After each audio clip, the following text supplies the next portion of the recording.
আসসালামু আলাইকুম ওয়া রাহমাতুল্লাহ। মক্কায় এক যুবক বাস করত। যুবকটি ছিল খুবই পরহেজগার এবং ক্ষুধাভীরু, তবে ছিল খুবই গরীব।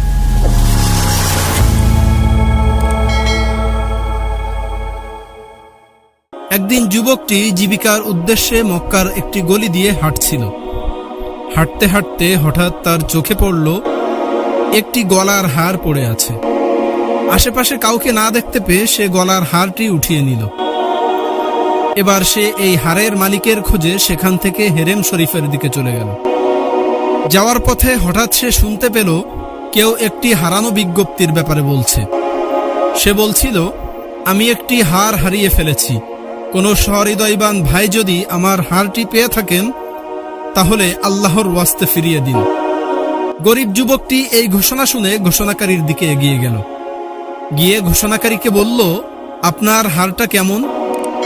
আমার কাছে আপনার হারের ব্যাপারে বর্ণনা দিন তো। সে বর্ণনা দিতে শুরু করল। একটা সময় যুবকটি বুঝতে পারল যে তার বর্ণনা পুরাপুরি মিলে যাচ্ছে। যুবকটি বেশ ভালোভাবেই বুঝতে পারল আসলে এই হারটি তার। সেজন্য সাথে সাথে ঝুলি থেকে বের করে হারটি তাকে দিয়ে দিল।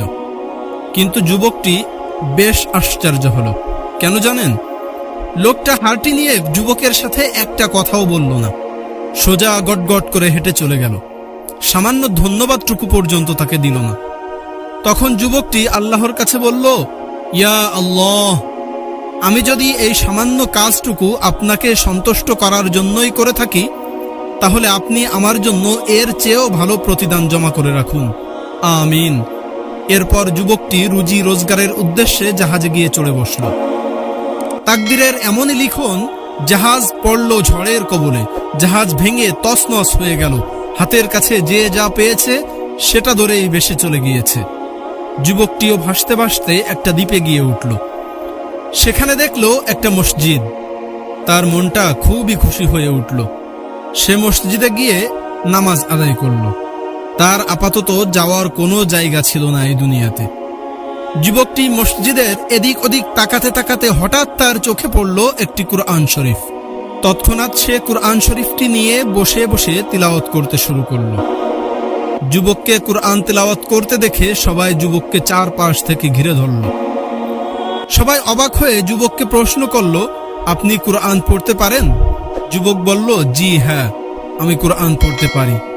তারা বলল, আমাদের কাছে এই কুরআন শরীফটি অনেক দিন ধরে পড়ে আছে, কিন্তু আমরা এটা পড়তে পারি না। আমরা এটাকে পরম যত্নে রেখেছি। এক জাহাজের নাবিকের কাছ থেকেই আমরা এটা কিনেছিলাম।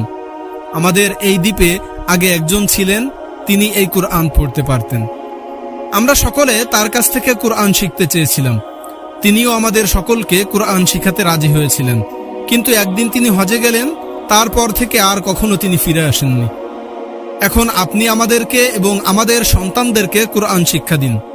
যুবক সেই দ্বীপের বাচ্চাদেরকে কুরআন শরীফ শিক্ষা দিতে লাগলো। তাদেরকে অন্যান্য লেখাপড়াও শিখাতে থাকলো।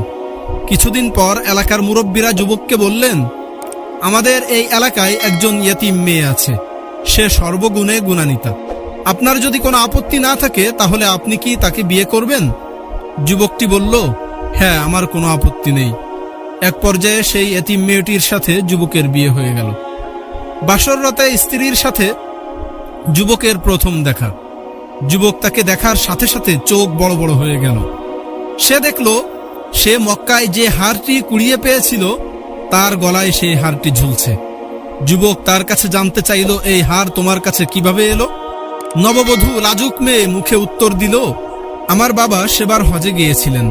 হজ থেকে আসার সময় আমার বাবা আমার জন্য এটা কিনেছিলেন। দুর্ভাগ্যক্রমে আমার এই গলার হারটি হারিয়ে গিয়েছিল, কিন্তু আমার এই হারটি পড়েছিল এক মহৎ ব্যক্তির হাতে। এজন্য আমার আব্বু হারটা ফিরে পেয়েছিলেন। আমি একটা জিনিস প্রায় লক্ষ্য করতাম, আমার আব্বু সব সময় তার জন্য দোয়া করতেন আর বলতেন, ইয়া আল্লাহ, আমার মেয়ের জন্য মক্কার ওই মহৎ ব্যক্তির মতো একজন স্বামীর ব্যবস্থা করে দিন। আল্লাহু আকবার। কি হতে কি হয়ে গেল, তাই না ভাই? তো বন্ধুরা, এটাই ছিল আমাদের আজকের ঘটনা। ঘটনাটি কেমন লাগলো অবশ্যই কমেন্ট করে জানাবেন। যদি মন চায় আপনাদের এই অযোগ্য ভাইয়ের ছোট্ট চ্যানেলটি সাবস্ক্রাইব করে আমাদের ছোট্ট পরিবারের একজন বড় সদস্য হয়ে যাবেন। আপনার এবং আপনার পরিবারের সকলের সুস্থতা এবং দীর্ঘ নেক হায়াতের কামনা করে আমি অযোগ্য অধম রাইহান আজকের মতো এখানেই বিদায় নিচ্ছি। আসসালামু আলাইকুম ওয়া রাহমাতুল্লাহ।